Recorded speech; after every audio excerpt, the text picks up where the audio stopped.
ಬೆಂಗಳೂರಿಗೆ filter coffee introduce ಮಾಡಿದಂತ ಪ್ರಾತಸ್ಮರಣೀಯರು coffee ಪುಡಿ ಸಾಕಮ್ಮನವರು. 1880ನಲ್ಲಿ ತುಮಕೂರು ಜಿಲ್ಲೆ ಬಿದಿರೆನಲ್ಲಿ ಹುಟ್ಟಿದ್ರು ಇವರು. ಸೋಮಾರ್ಪೇಟೆಯಲ್ಲಿ ದೊಡ್ಡಮನೆ ಬಸಪ್ಪನವರು ಅಂತ 1000 ಎಕರೆ ಕಾಫಿ ತೋಟ ಇಟ್ಟಿದ್ರು. ಇಬ್ರು ಹೆಂಡತಿರಿದ್ರು, ಮಕ್ಕಳಾಗ್ಲಿಲ್ಲ ಅಂತ 3ನೇ ಹೆಂಡತಿಯಾಗಿ ಸಾಕಮ್ಮನವ್ರನ್ನ ಮದುವೆ ಆದ್ರು.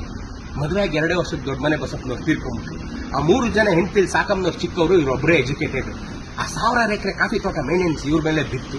ಇವರು ಎದೆಗುಂದಿಲ್ಲ, ತನಗಿರೋ ವಿದ್ಯೆ, ಧೈರ್ಯ, ಬುದ್ಧಿವಂತಿಕೆ ಎಲ್ಲ ಉಪಯೋಗಿಸಿಕೊಂಡು ಆ ಕಾಫಿ ತೋಟ ಮೇಂಟೈನ್ ಮಾಡಿ ಬೆಂಗಳೂರಲ್ಲಿ 1920ಲಿ ಮೊದಲ ಕಾಫಿ ಕ್ಯೂರಿಂಗ್ ವರ್ಕ್ಸ್ ಹಾಕಿದ್ರು. ಬುಲ್ ಟೆಂಪಲ್ ರಸ್ತೆ, ನಮ್ಮ ಬಸವನಗುಡಿ ರಸ್ತೆಯಲ್ಲಿ ಸಾಕಮ್ಮ ಕಾಫಿ ವರ್ಕ್ಸ್, ಮೊದಲ ಕಾಫಿ ವರ್ಕ್ಸ್ ಬೆಂಗಳೂರಿಗೆ ತಂದು ಬ್ರಿಟಿಷ್ನವ್ರ ಜೊತೆ ಸೇರಿ ಇಂಗ್ಲೆಂಡ್ಗೂ ಇದನ್ನು ಎಕ್ಸ್ಪೋರ್ಟ್ ಮಾಡಿದ್ರು. 1928ರಲ್ಲಿ ಮೈಸೂರು ಪ್ರಜಾಪ್ರತಿನಿಧಿ ಸಭೆಯ ಮೊದಲ ಮಹಿಳೆಯಾಗಿ ಆಯ್ಕೆಯಾದರು. ಇಡೀ ಬೆಂಗಳೂರು ಮೈಸೂರು ಪ್ರದೇಶಕ್ಕೆ ಬೆಳಗಿನ ಫಿಲ್ಟರ್ ಕಾಫಿಯ ಘಮವನ್ನು ತಂದುಕೊಟ್ಟಂತ ಪುಣ್ಯಾತ್ಮರು ಪ್ರಾತಸ್ಮರಣೀಯರು ಕಾಫಿ ಪುಡಿ ಸಾಕಮ್ಮನವರು.